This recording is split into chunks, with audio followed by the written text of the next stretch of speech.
Bonjour à tous. L'équation d'aujourd'hui, c'est arc sinus de x multiplié par arc cosinus de x qui est égal à pi au carré divisé par 18. Pour résoudre cette équation, je pense que l'idée la plus évidente qui vient en tête, c'est d'utiliser la relation qui existe entre arc cosinus de x et arc sinus de x. En fait, on a pour tout x que arc cosinus de x plus arc sinus de x est égal à pi sur 2. Donc, on peut remplacer arc sinus de x par sa valeur en fonction de arc cosinus de x, c'est-à-dire que arc sinus de x est égal à pi sur 2 moins arc cosinus de x. Lorsque je remplace cela dans notre équation, nous aurons donc pi sur 2 moins arc cosinus de x multiplié par arc cosinus de x est égal à pi au carré divisé par 18. Donc ici, je vais poser par exemple que ceci est égal à y. Donc cela va me permettre d'avoir que pi sur 2 moins y multiplié par y est égal à pi au carré divisé par 18. Ou bien encore, lorsque je développe cela, j'ai pi sur 2 y moins y au carré est égal à pi au carré divisé par 18. En ramenant tout de l'autre côté de l'égalité, nous aurons y au carré moins pi sur 2 y plus pi au carré divisé par 18 est égal à 0. Nous avons donc une équation du second degré de façon classique.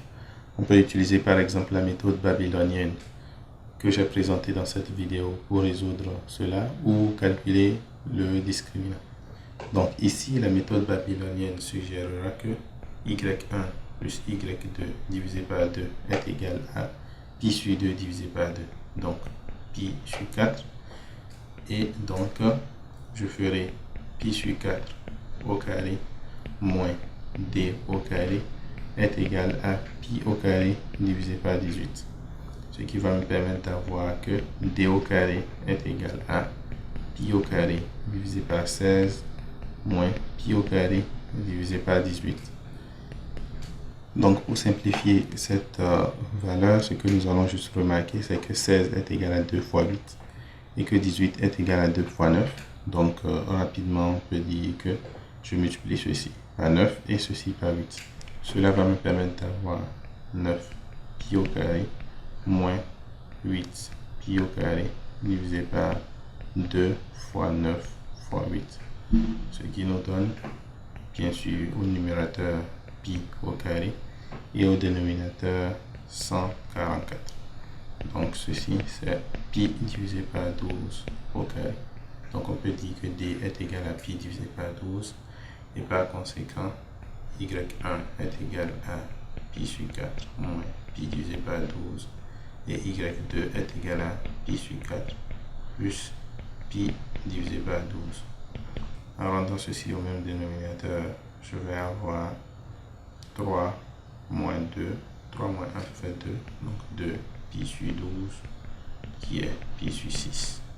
Et de ce côté, j'aurai 3 plus 1, ce qui fait 4 pi sur 12 qui est pi sur 3.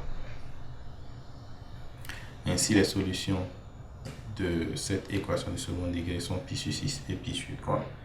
Et puisque y est égal à arc cosinus de x, alors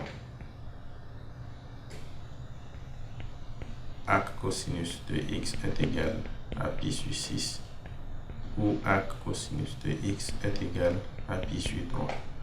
Et qu'est-ce que cela veut dire?